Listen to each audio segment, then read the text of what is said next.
Assalamualaikum warahmatullahi wabarakatuh. Waalaikumsalam warahmatullahi wabarakatuh. Jumpa lagi dengan saya dalam channel Pesan Bunyai tentang pentingnya belajar ma'rifat.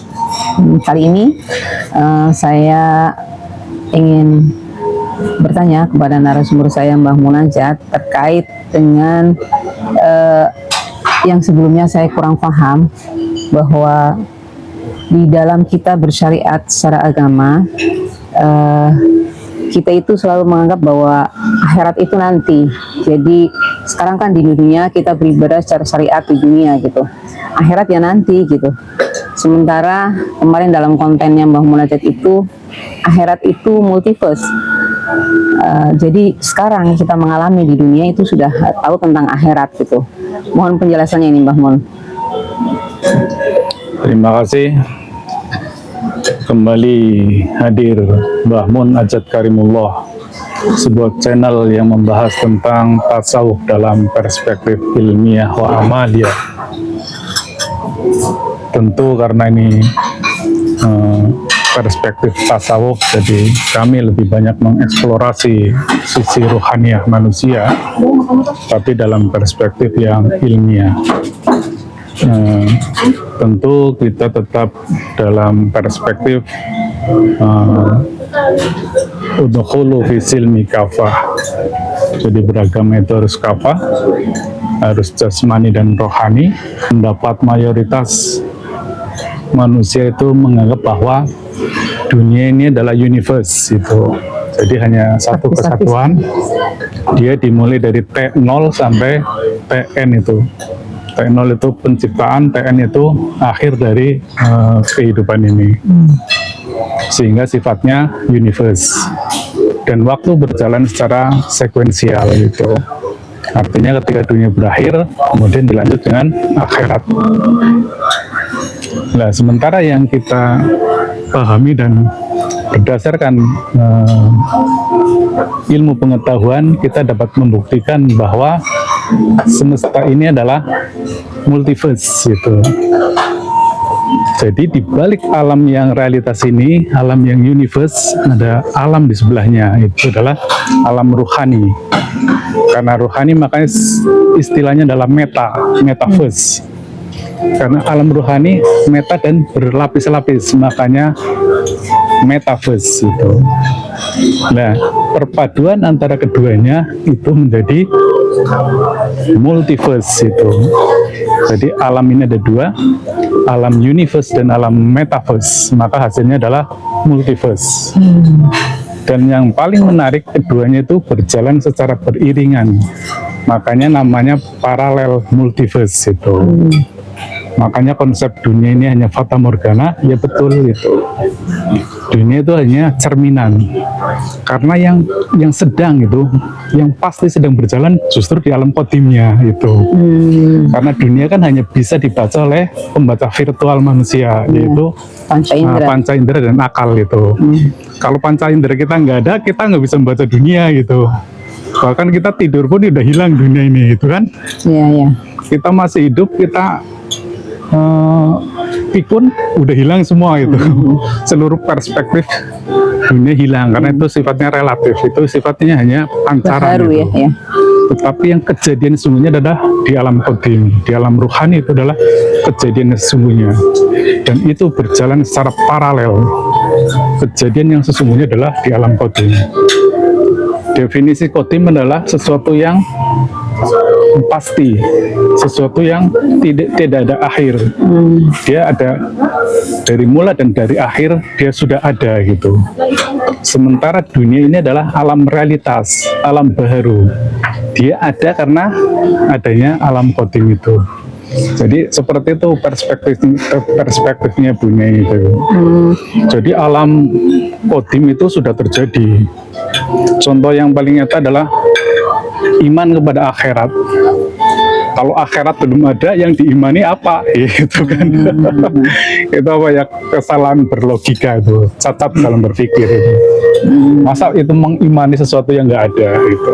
Dan banyak sekali contoh-contoh bagaimana Rasulullah mengalami alam akhirat itu. Jadi alam akhirat bukan cerita dan bukan dongeng itu. Jadi nabi-nabi terdahulu itu sudah mengalaminya. Beliau bertemu bagaimana mengalami alam barzah, mengalami alam akhirat itu. Kalau beliau tidak mengalami itu artinya cerita belaka. Kurang lebih seperti itu konstruksinya itu punya ini. Ya. Jadi sesungguhnya alam akhirat itu nyata dan kita rasakan di dalam dunia ini. Dalam alam dunia ini kita bisa merasakan masuk dalam alam akhirat, alam barzah. Kita bisa mi'raj seperti as-salatu mi'rajul mu'minin. Artinya itu kan memang di Al-Qur'an disampaikan ya, as-salatu mi'rajul mu'minin. Jadi salat adalah mi'rajnya orang mukmin. Mi'raj yang bagaimana? Ini dia salah satunya. Jadi alam baharu atau alam dunia ke alam qadim, yang sejatinya kita akan kembali ke alam qadim, dan entitas kita yang qadim adalah ruhani kita.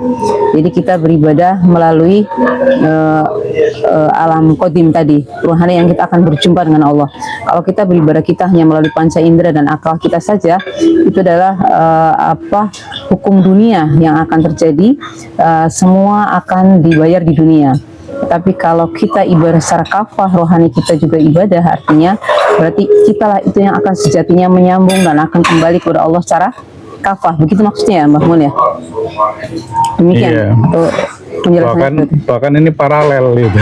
Ya, jadi dunia dan Paralel. akhirat. Akhirat itu sudah terjadi dan sudah berlangsung gitu. Jadi kita pancarannya saja yang bisa dibaca secara virtual itu. Kalau di fisika sebenarnya mudah sekali menjelaskan itu. Misalnya tentang spektrum warna. Spektrum warna yang bisa ditangkap oleh panca indera kita kan yang ukuran antara 400 sampai 750. Atau kemudian suara kita yang bisa ditangkap oleh indera manusia kan hanya suara di antara 20 sampai 20 ribu dB itu ya. Iya. Di luar itu padahal sangat nyata itu. Gelombang radio itu suaranya sangat nyata, amat nyata. Tetapi bagi penduduk bumi itu hoib itu. Makanya perlu alat adaptasi itu namanya. Itu gelombang radio itu. Mungkin karena kami membawakan tasawuf dalam perspektif ilmiah, mungkin saya akan menjelaskan konsep ilmiahnya itu. Jadi ini kembali lagi dari teman kita Tesla itu, sayang beliau sudah almarhum itu. Tesla, Hawking, Einstein itu kalau lahir itu, kalau bisa hidup kembali pasti minta bayat sama kita. Jadi menurut Tesla itu semesta itu adalah simetris. Seluruh pola-pola yang ada di semesta itu adalah simetris. Yang makrokosmos dengan yang mikrokosmos. Yang alam di subpartikel atomik sampai galaksi yang luar biasa besarnya itu juga simetris. Dan itu bisa dianalogikan bahwa yang lahiriah dengan yang jasmaniah pun yang lahiriah dengan yang ruhaniah pun itu sebenarnya simetris. Yang materi dengan yang imateri simetris. Makanya Profesor Sayyidi Syekh Qadirun Yahya mendeskripsikan atau mendefinisikan hubungan antara fisika dengan metafisika. Metafisika adalah fisika di alam meta.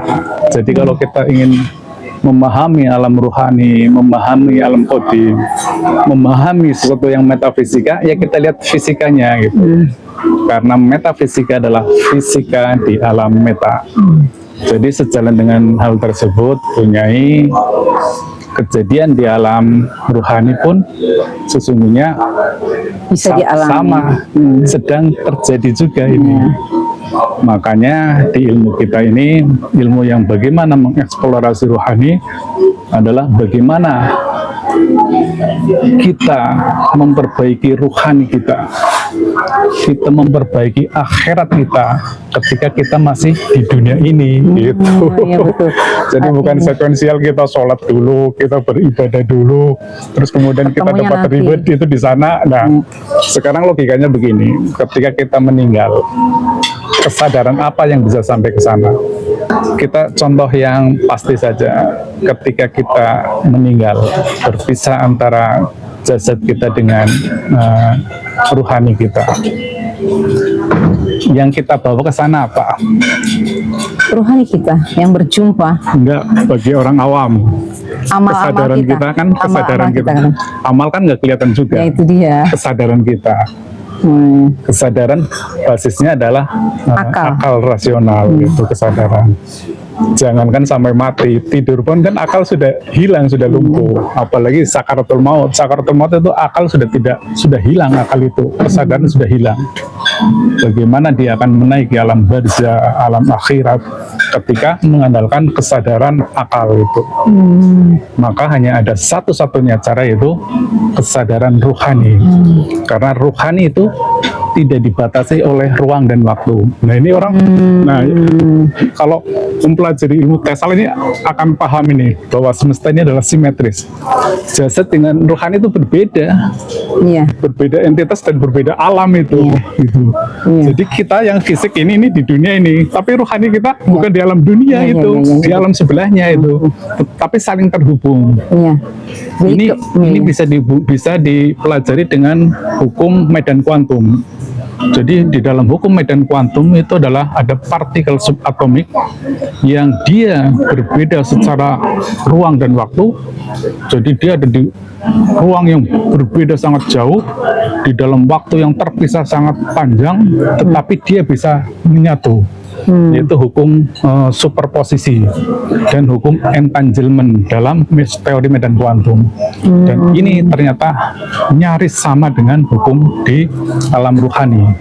Makanya saya selalu katakan, andaikan Nikola Tesla, Albert Einstein, Stephen Hawking itu hari ini masih hidup, saya pastikan dia akan sangat tertarik dengan ilmu ini. Demikian Bu Nyai. Iya, terima kasih. Ini sudah masuk nih. Artinya memang kita jangan terlena dengan ibadah fisik saja yang ada di dunia ini melalui akal dan panca indera kita, tetapi kita bagaimana kita bisa mengaktifasi ruh kita sehingga ruh kita mengenal Tuhannya. Ini yang sesungguhnya kita harus gali ya, Mbah Munajat, tentang ilmu ini, ilmu aktivasi ruhani, sehingga bisa menyambungkan tadi bagaimana kita akan kembali kepada Sang Maha Ruhani dengan teknik dan metodologi yang tadi sudah dipaparkan sama Munajat ya. Iya. Saya kira itu yang bisa saya sampaikan ya untuk kali ini. Mungkin ada closing dulu ya. Oh, baik. Kesimpulannya kami tidak menafikan syariat itu ya. Karena itu karena kita hidup di dunia ya perlu syariat itu. Jadi syariat itu mengatur tentang hukum jasmania, hukum materi, maka hasilnya adalah hukum fikih gitu ya. Itu mengatur jasad itu. Dan hasil dari syariat itu adalah ketertiban jasmani. Jadi jasmani kita hanya tertib saja ketika bersyariat. Misalnya sholat itu menyambungnya kan ruhaniahnya gitu, menjadi diterimanya kan ruhaniahnya gitu. Tetapi kalau ruhaniahnya nggak tersambung kan menjadi fawailul lil musholin itu kan yang hanya jasadnya saja. Puasa kalau hanya jasadnya saja kan hanya dapat lapar dan haus itu. Sedekah kalau hanya tidak ikhlas kan bahkan tidak ada maknanya gitu. Kurang lebih seperti itu. Jadi kita bagaimana beragama itu secara kafah. Kemudian tambahkan lagi ya, kalau akidah itu basicnya itu adalah akal rasional, sehingga kalau orang memahami akidah dia runut cara berpikirnya, jadi terkonstruksi, tidak ngawur asal ngambil-ngambil dalil, ngambil-ngambil rujukan itu, dia terkonstruksi. Makanya kita harus lengkap itu, kita syariatnya jalankan, akidahnya juga dijalankan, tetapi itu semuanya perspektif duniawi. Untuk bersambung kepada Allah yang Maha Qadim itu, yang ada di alam Maha Ruhani, maka kita harus mengaktifasikan ruhani melalui adaptor dimensional yang ada di alam qadim, yaitu ruhani Rasulullah yang disebut dengan tali wasilah atau tali ruhani.